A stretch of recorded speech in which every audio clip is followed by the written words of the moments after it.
Assalamualaikum warahmatullahi wabarakatuh. Semangat pagi, apa kabar rekan-rekan sekalian? Jumpa lagi dengan materi kita. Untuk hari ini kita akan membahas mengenai hak pasien dan keluarga. Sebelumnya perkenalkan, saya dengan Nurse Erni Rawati selaku Ketua Pokja HPK. Hari ini saya akan merefreshing kembali materi mengenai hak pasien dan keluarga yang mana sebelumnya pernah kita bahas. Saat ini kita bahas kembali ya, karena memang kita mau menghadapi akreditasi, jadi kita wajib memberikan pemahaman kepada semua petugas yang ada di rumah sakit apa saja yang dimaksud dengan hak pasien dan keluarga.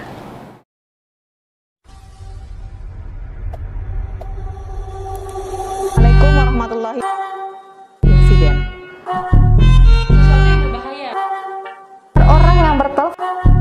Perawatan luka. Ya, selamat pagi.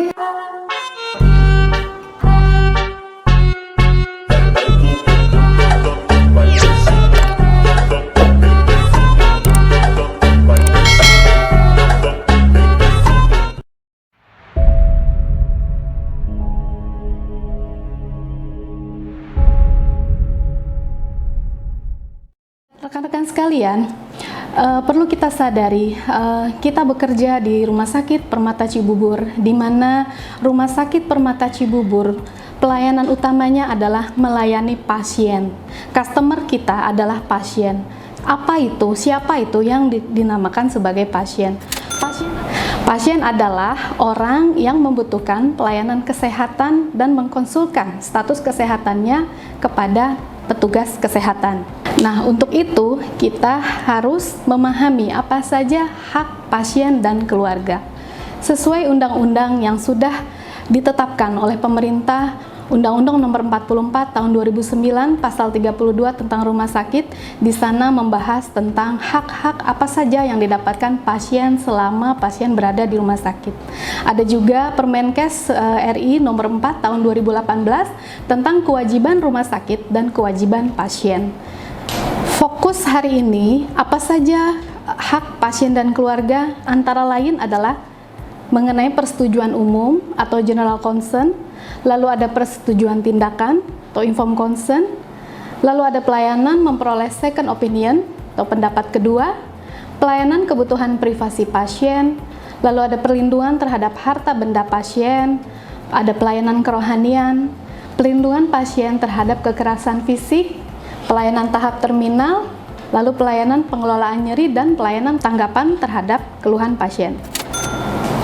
Saat pasien datang berobat ke Rumah Sakit Permata Cibubur, maka pasien pertama kali datang bisa melalui pintu pendaftaran atau melalui IGD. Lah, pasien yang datang melalui pintu pendaftaran atau admission, maka pasien akan dijelaskan mengenai tata tertib, lalu mengenai informasi biaya dan fasilitas, lalu mengenai informasi jenis pelayanan. Kemudian pasien wajib dijelaskan mengenai apa saja hak dan kewajiban pasien. Nah, kita sudah memiliki form mengenai hak dan kewajiban pasien yang diantaranya ada sekitar 18 hak pasien dan 8 kewajiban pasien. Kemudian setelah pasien dijelaskan, pasien wajib memberikan paraf di form tersebut, tanda bahwa pasien sudah dilakukan penjelasan mengenai hak dan kewajibannya. Nah, kita masuk ke mengenai persetujuan tindakan atau informed consent. Sebagaimana kita ketahui, ketika pasien mengkonsulkan kesehatannya kepada dokter atau pada petugas kesehatan lainnya, maka pasien mempunyai hak untuk diberikan informasi mengenai kondisi medis, mengenai rencana perawatan dan pengobatan pasien, lalu kemungkinan komplikasi dari penyakitnya, dan hak berpartisipasi dalam keputusan sejauh mana pasien itu dilibatkan mengenai perawatannya sesuai dengan keinginan pasien. Lalu pasien dan keluarga harus berperan serta dalam proses perawatan. Lalu pasien bisa mengambil keputusan mengenai rencana perawatannya, dan pasien bisa mengajukan pertanyaan tentang apa saja yang akan direncanakan terhadap perawatannya. Bahkan pasien boleh menolak prosedur apa yang memang pasien tidak berkenan. Nah, setelah dilakukan informed consent atau persetujuan tindakan, kemudian mungkin pasien yang tadi menolak atas apa yang tidak diinginkan terhadap prosedural rencana perawatannya, pasien boleh meminta pendapat kedua atau second opinion. Rumah sakit wajib memfasilitasi jika pasien ingin mencari pendapat kedua. Kemudian pasien juga berhak mencari pendapat kedua tanpa takut akan mempengaruhi perawatannya, baik itu pendapat kedua atau pelayanan second opinion yang ada di internal rumah sakit atau yang ada di rumah sakit luar. Namun rumah sakit tidak berkewajiban mengcover atas biaya yang ditanggung terhadap proses second opinion. Adapun pelayanan lain mengenai hak pasien adalah mengenai kebutuhan privasi pasien. Kebutuhan privasi pasien bisa berbeda-beda. Nah, kita sebagai tenaga kesehatan, bahkan seluruh petugas yang ada di rumah sakit wajib menjaga privasi pasien. Apa saja sih yang bisa kita lakukan? Yang pertama, kita wajib menanyakan ke pasien, adakah keinginan pasien yang bersifat privasi selama di ruang perawatan. Mungkin misal pasien tidak ingin dikunjungi oleh siapa, bisa pasien menginformasikan.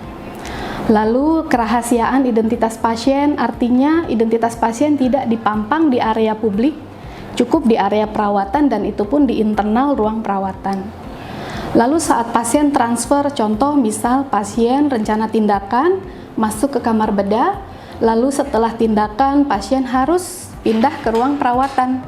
Nah, perawat wajib menanyakan apakah pasien selama transfer dari ruang tindakan ke ruang perawatan tetap dijaga privasinya, mungkin dengan menyarankan pasien menggunakan masker, atau kalau jika pasiennya berhijab kita wajib menutupi auratnya. Mungkin saat transfer ke area melewati area umum pasien merasa tidak nyaman, kita harus tetap mengupayakan mengenai privasi pasien. Tidak boleh ada kamera, video, atau upload foto pasien di sosial media, itu sangat dilarang keras. Nah, terkait dengan pelayanan kebutuhan privasi pasien lainnya adalah menjaga kerahasiaan mengenai status kesehatan pasien, di mana memang rekam medis pasien adalah bersifat confidentiality, yang mana tidak boleh diletakkan sembarangan. Lalu rekam medis pasien terbuka tanpa pengawasan petugas, mudah diakses oleh pihak luar, itu sangat tidak diperbolehkan. Nah, mengenai pemberitahuan kondisi atau diagnosa pasien harus dipastikan sesuai dengan persetujuan umum. Kepada siapa kondisi pasien dapat diinformasikan. Di situ tertera nama, keluarga, dan nomor telepon yang dapat dihubungi. Kerahasiaan yang memang harus kita jaga. Kemudian penjelasan DPJP mengenai kondisi pasien harus dilakukan di ruang konsultasi. Namun, jika pasien dirawat sendiri dapat dilakukan di kamar pasien, tapi kalau memang pasien mengambil kelas perawatan, maka penjelasannya bisa dilakukan di nurse station atau di ruang konsultasi yang disepakati.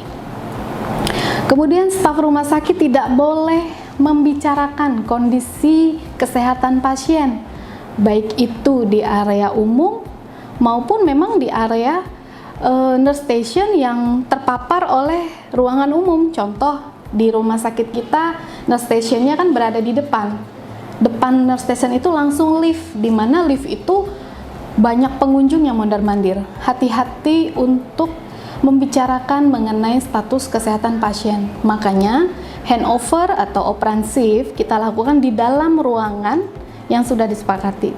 Tidak boleh dibicarakan di area nurse station karena memang terekspos di luar, ya. Lalu tidak boleh mengunggah data kesehatan pasien di sosial media.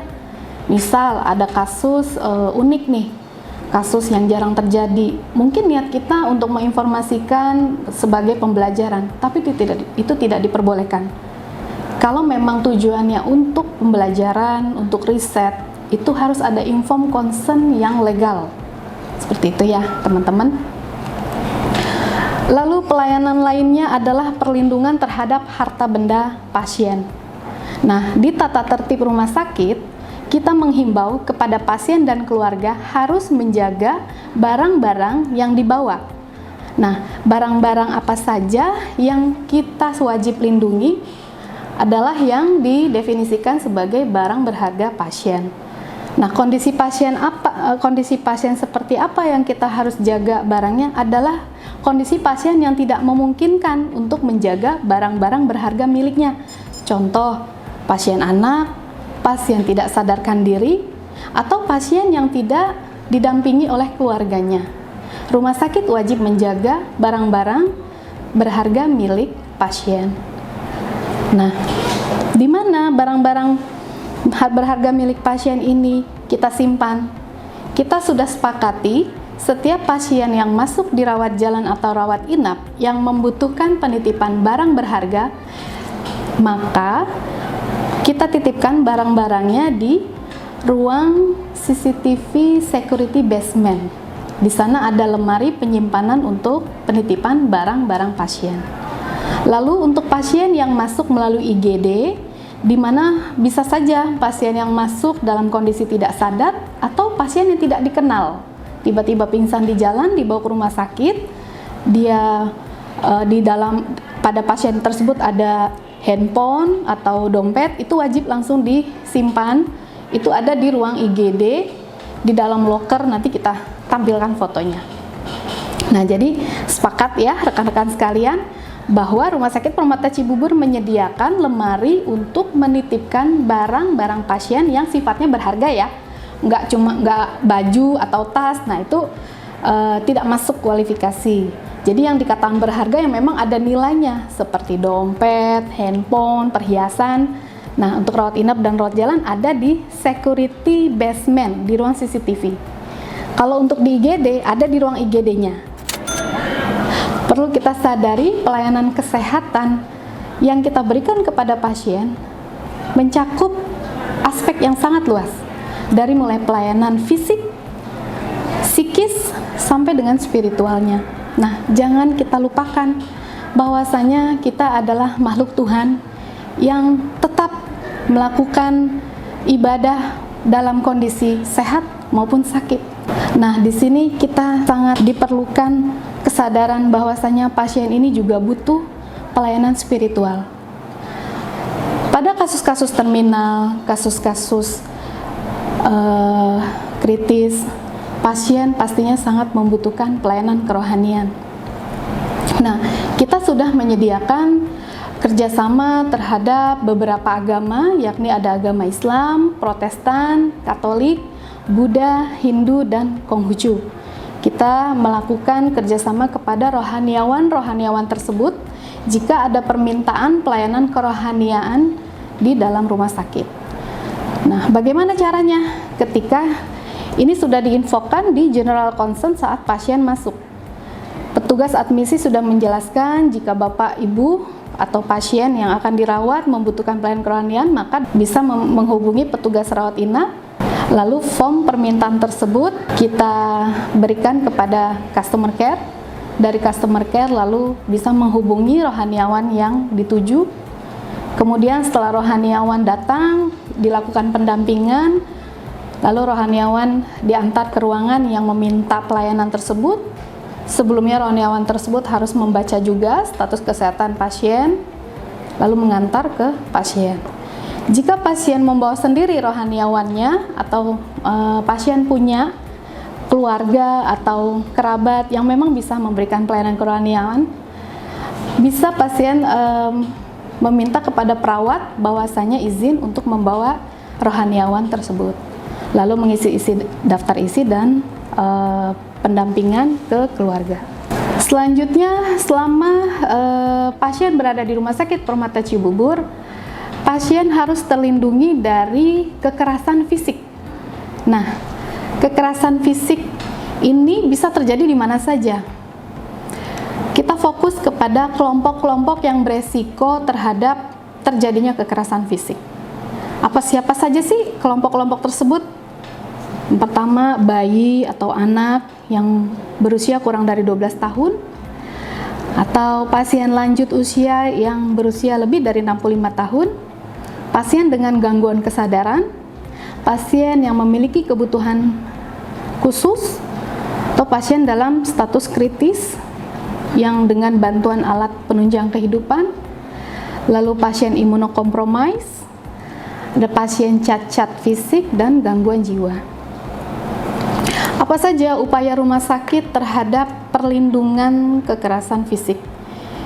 Tujuannya adalah melindungi dari penganiayaan fisik, kelalaian petugas. Nah, upaya-upaya apa saja yang bisa kita lakukan? Nah, yang pertama yang bisa kita lakukan, kontrol jumlah dan jam kunjungan pasien. Nah, untuk saat ini kita belum memberlakukan kunjungan pasien, namun setiap keluarga yang menunggu pasien diberikan akses card, jadi tidak sembarangan orang-orang yang masuk ke ruangan rawat inap. Itu salah satu upaya untuk perlindungan pasien.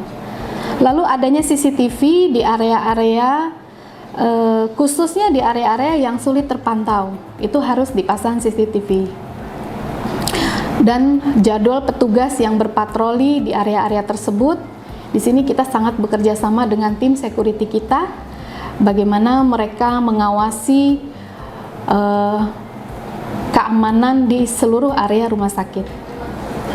Lalu petugas harus peduli setiap pengunjung atau keluarga atau orang yang dicurigai tiba-tiba menanyakan status pasien. Kita kan nggak tahu ya, misalnya pasien kita punya konflik dengan siapa, terus tiba-tiba ada pengunjung yang menanya-nanyakan. Nah, ini itu tadi balik ke kerahasiaan, confidentiality itu, kita tidak sembarangan menginfokan apapun yang ditanya. Apalagi misalnya pasien ini memang punya riwayat kriminalitas. Kita kan sebagai petugas kesehatan yang kita rawat adalah status kesehatannya. Misalnya ada pasien yang dengan status kriminalitas sebelumnya kita tidak bisa menolak, tetap kita rawat. Nah, ini beresiko tinggi, harus ada pendampingan khusus, jangan sampai terjadi misalnya ada penyelundup yang nanti akhirnya bisa membahayakan pasien, seperti itu. Jadi petugas harus tetap waspada. Nah, upaya perlindungan pasien terhadap kekerasan fisik tidak hanya kekerasan fisik. Bisa dengan kita mengaktifkan beberapa kode yang kita sepakati, kode emergency di sini seperti code red, yakni adanya bencana kebakaran, bagaimana kita mengevakuasi korban atau pasien, mengevakuasi dokumen, itu kita harus buat simulasinya. Lalu ada juga kode blue, yakni mengenai kegawat daruratan medis, bagaimana tim TMRC bisa dapat cepat tanggap hadir pada situasi emergensi pasien. Lalu ada kode black, yakni ancaman bom. Kita pun tidak tahu kapan ada ancaman itu, kita harus tetap siaga terhadap kode-kode yang sudah disepakati. Lalu ada code pink, yakni adanya ancaman atau penculikan bayi. Nah, hal-hal seperti ini memang rumah sakit harus siaga. Dan minimal kita harus buat simulasi apa jika terjadi hal-hal yang tadi dibahas.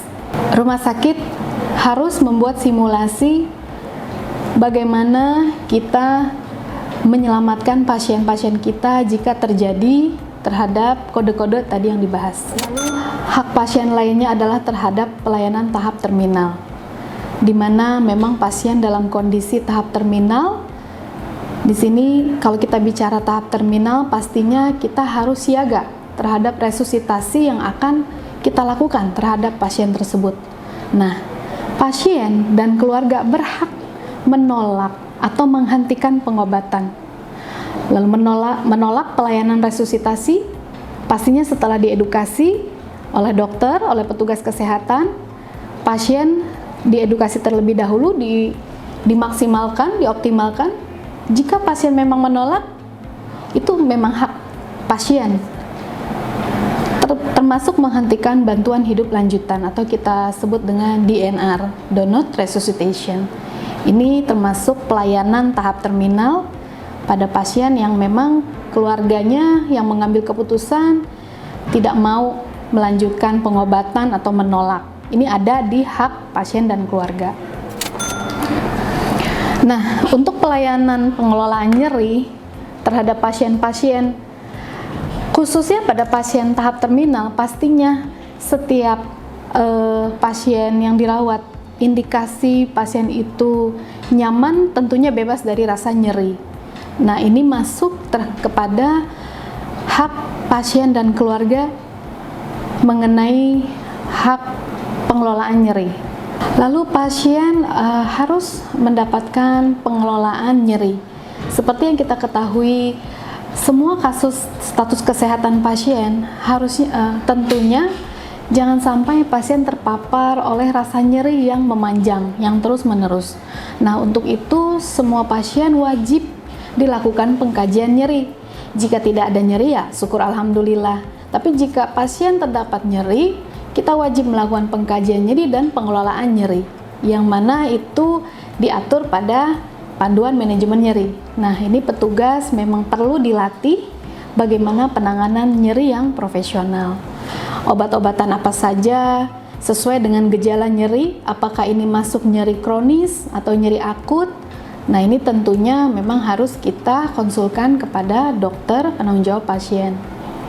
Pada dasarnya, pasien yang kita rawat berhak mendapatkan pelayanan yang terhormat, welas asih atau bisa dikatakan penuh dengan kasih sayang, apalagi pasien yang memang menjelang akhir kehidupan pada pasien-pasien tahap terminal. Ini perlu kita sadari bagaimana pasien ini menghadapi tahap terminalnya dengan penuh kasih sayang. Ini masuk ke dalam hak pasien. Pelayanan mengenai tanggapan keluhan pasien. Setiap pasien berhak melontarkan atau mengajukan keluhan terhadap pelayanan yang dia rasakan. Nah, ini masuk ke dalam hak pasien. Apa saja yang dikeluhkan, kita tidak boleh berlama-lama membiarkan keluhan pasien ini. Prinsip penanganan keluhan pasien harus segera mungkin dilakukan penyelesaian. Nah, jika pasien mengeluhkan langsung, maka petugas yang ada di ruangan atau yang ada di area pelayanan harus menemui pasien dan mengidentifikasi keluhan apa yang disampaikan pasien. Jika selesai, pasien merasa puas dan jika pasien merasa sudah selesai, keluhannya sudah ditanggapi, maka dianggap selesai. Namun, jika tidak selesai, maka petugas harus menyampaikan ke petugas customer care. Kemudian petugas customer care menjembatani keluhan pasien dan mengidentifikasi apa yang menjadi keluhan. Jika sudah selesai, kemudian petugas customer care menjembatani atau memfollow up keluhan pasien. Nah, jika keluhan memang sudah dirasakan selesai oleh pasien, maka selesai. Namun jika tidak selesai, maka petugas customer care wajib memfollow up ke koordinator berikutnya atau koordinator petugas customer care. Nah, semua keluhan yang masuk wajib diselesaikan. Apakah ini akhirnya berdampak kepada kebijakan rumah sakit atau memang harus dievaluasi kembali kebijakan kita? Seperti itu. Nah, ini gambar di sebelah kiri saya adalah lemari penyimpanan barang pasien, yang mana yang tadi telah saya jelaskan, lemari tersebut ada di security basement yang area CCTV. Lalu, yang ini adalah lemari yang ada di area IGD. Nah, di lemari tersebut bisa kita lihat memang wajib dikunci dan terdapat di dalam lemari lagi. Jadi memang harus sangat-sangat terlindungi. Baiklah, demikian penjelasan saya mengenai hak pasien dan keluarga. Materi-materi yang telah kita bahas dari hak pasien dan keluarga tentunya harus dipahami oleh semua petugas rumah sakit. Bagaimana pasien-pasien kita memang wajib dipenuhi hak-haknya selama berada di area rumah sakit. Terima kasih atas perhatiannya. Saya akhiri dengan Assalamualaikum warahmatullahi wabarakatuh.